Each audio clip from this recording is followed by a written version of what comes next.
Assalamualaikum warahmatullahi wabarakatuh.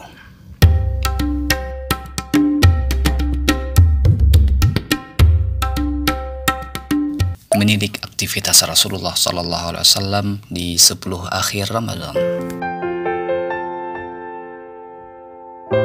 Fase sepertiga terakhir ini menjadi pemungkas dari 2 fase sebelumnya.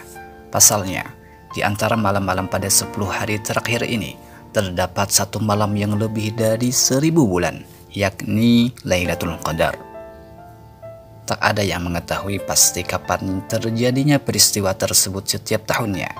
Namun, satu hal yang pasti, Muslim di seluruh dunia diperintahkan untuk lebih meningkatkan ibadahnya.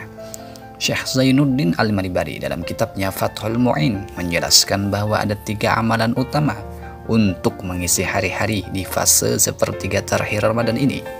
Hal pertama yang bisa dilakukan adalah memperbanyak sedekah. Langkah ini dapat diwujudkan guna mencukupi kebutuhan keluarga, berbagi dengan sesama, khususnya kerabat dan tetangga. Sedekah itu dapat ditunaikan dalam berbagai bentuk, misalnya menyediakan buka puasa bagi masyarakat yang tengah menjalaninya, walaupun hanya dengan segelas air atau kurma. Hal ini tentu sangat berarti bagi saudara-saudara yang tengah membutuhkannya. Selain itu, langkah kedua yang dapat dilakukan untuk memperbanyak ibadah di fase sepertiga terakhir ini adalah memperbanyak membaca Al-Quran. Kegiatan ibadah membaca Al-Quran ini dapat dilakukan di mana saja dan kapan saja, kecuali di tempat-tempat yang dilarang seperti toilet, karena mengingat hadisnya dan lainnya.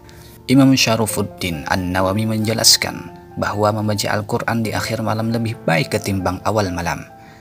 Secara lebih khusus, membaca Al-Quran yang paling baik di siang hari adalah setelah sholat subuh.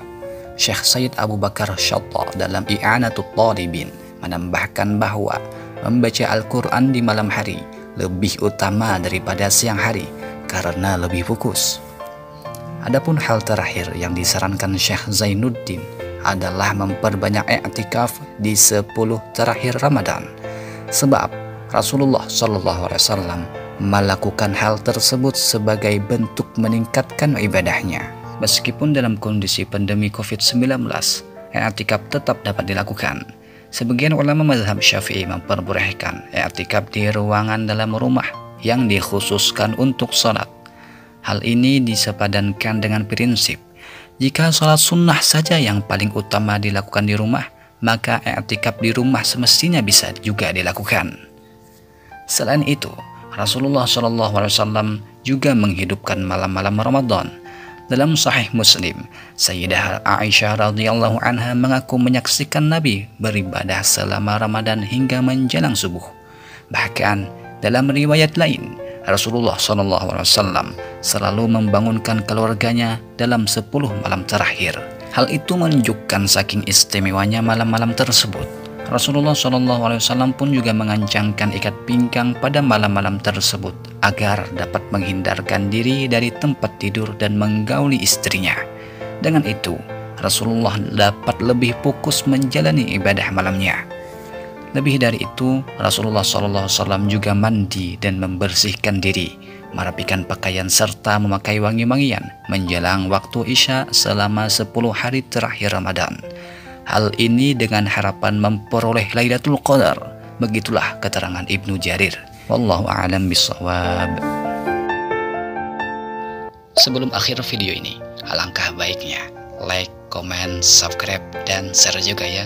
Assalamualaikum warahmatullahi wabarakatuh.